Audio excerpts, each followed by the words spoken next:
Former US President and drone striker in chief Barack Obama paid a visit to the White House. Let me play you a very short clip and then we'll discuss.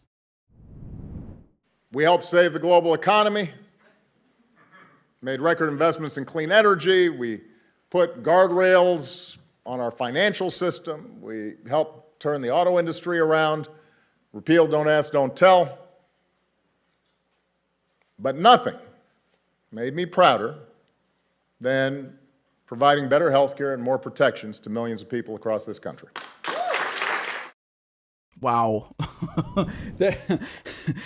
Man, they really make my job difficult. They pack so many lies into 20 seconds. It's like I have to pause every single word that comes out to debunk it.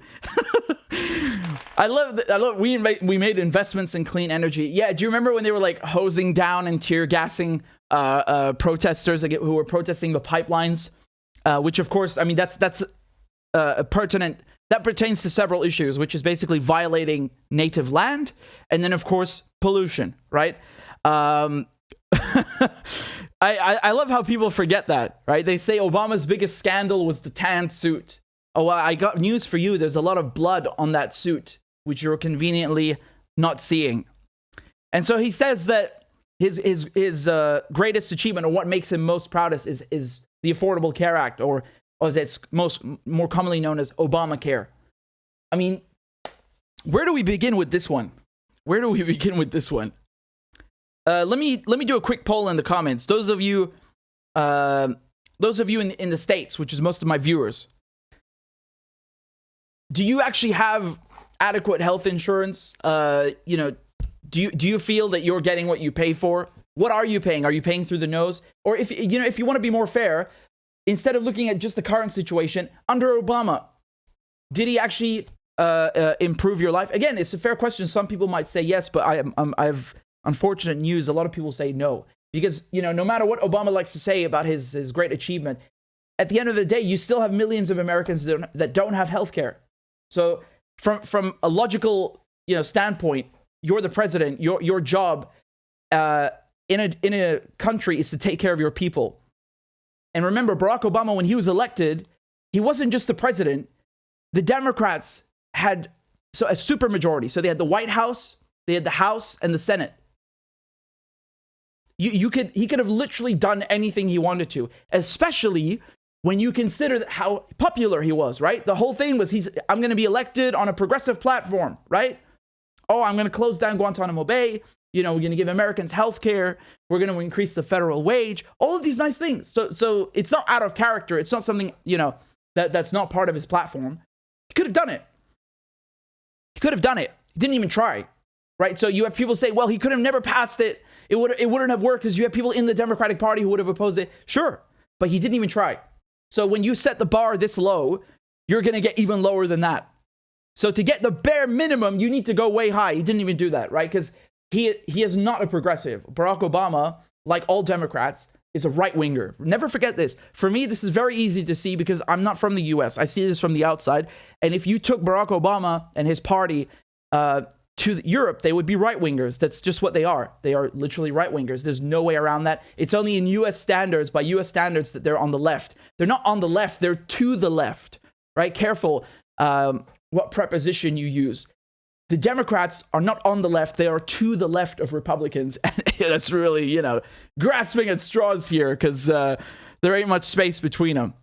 I can just see in the comments, a lot of you are not happy with Obamacare or ACA. Remember what he did, right? So he made sure that Big Pharma, the drug manufacturers, could continue to price gouge people. So right now, that's why you have a situation where, insulin is like $1,000 a vial. I mean, my brain, how many times I've had to look that up because my brain is like, no, that can't be real. This is madness, right? No, it's really that bad. And of course you could say, yeah, but Trump was there, right? The Republicans tried to repeal the Affordable Care Act, and now you have Biden, and so many years have passed since then. I don't care. That doesn't change my point. The Affordable Care Act itself, Obamacare, there was no real mechanism for the government to negotiate drug prices and to, more importantly, stop these companies from price gouging sick people. Remember, the issue here, people don't buy medicine for fun. They buy it because they're sick. They need to get this medicine. And when you have a system like this, I mean, it's predatory. They're ripping off people from everything. Like, when you get a blood test, that's not medicine, but everything from a simple procedure such as a blood test to getting life-saving medication, like, let's say, when it comes to insulin, which I was just talking about, how the one vial, I mean, this is astronomical. Life-saving procedures as well.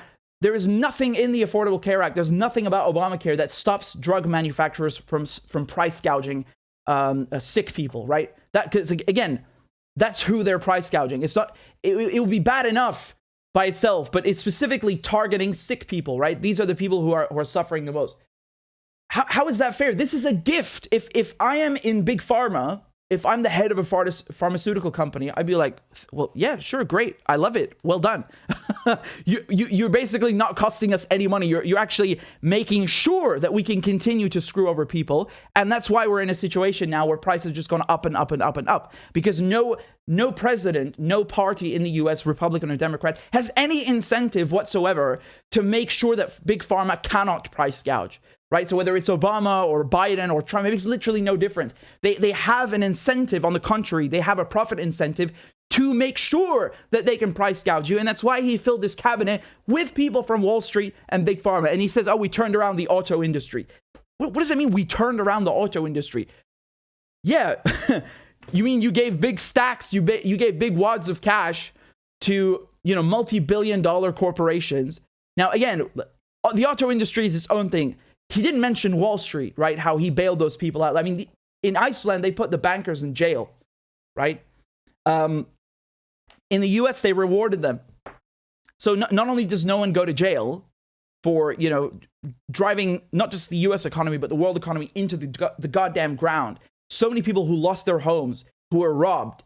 Graham Elwood is one of them, by the way, right? So he also fell victim to this whole housing crisis, which is really a nice way of saying how Wall Street just, they screwed everybody. And those bankers, not only did they escape jail, they were basically just given more money so that they could, continue.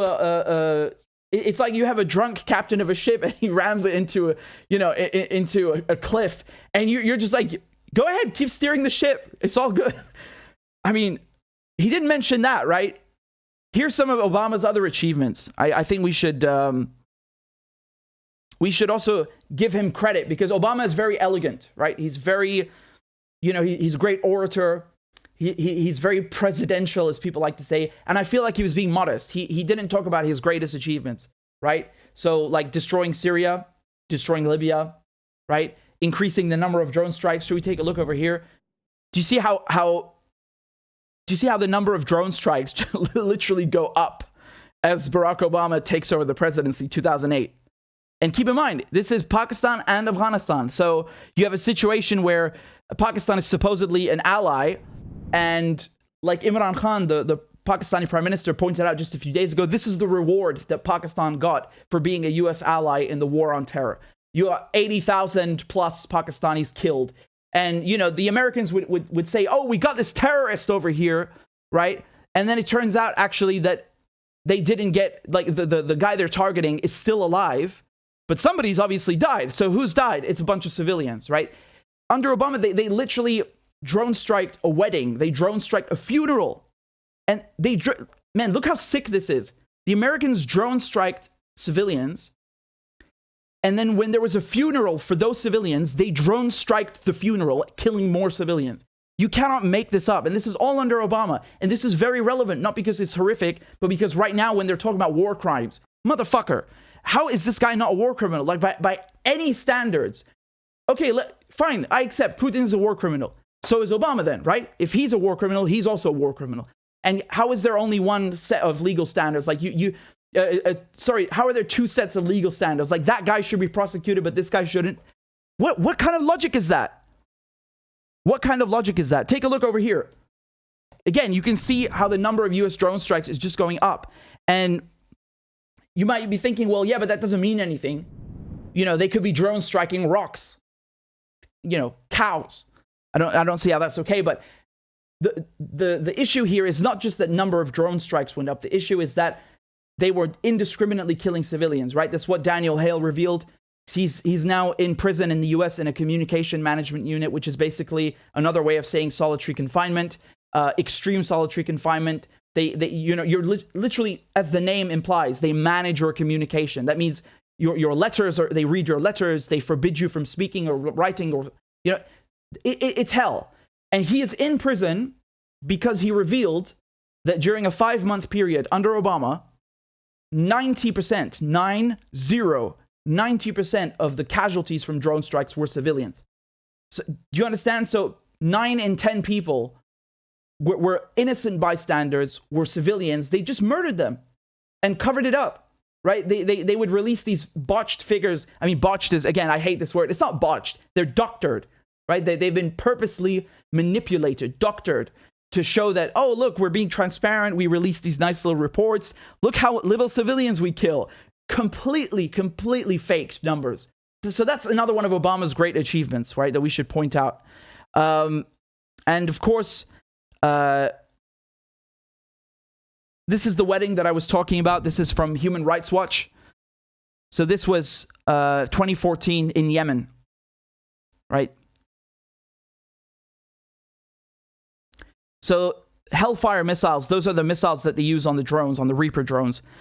Opened fire on a convoy of 11 cars and pickup trucks, okay? The strike killed at least 12 men and wounded at least 15 others, 6 of them seriously. And Yemen authorities initially described all those killed in the attack outside of the city as terrorists. And the US government never officially acknowledged any role in the attack, but unofficially told media that the dead were militants and that the operation targeted a most wanted member of Al-Qaeda. And then, of course,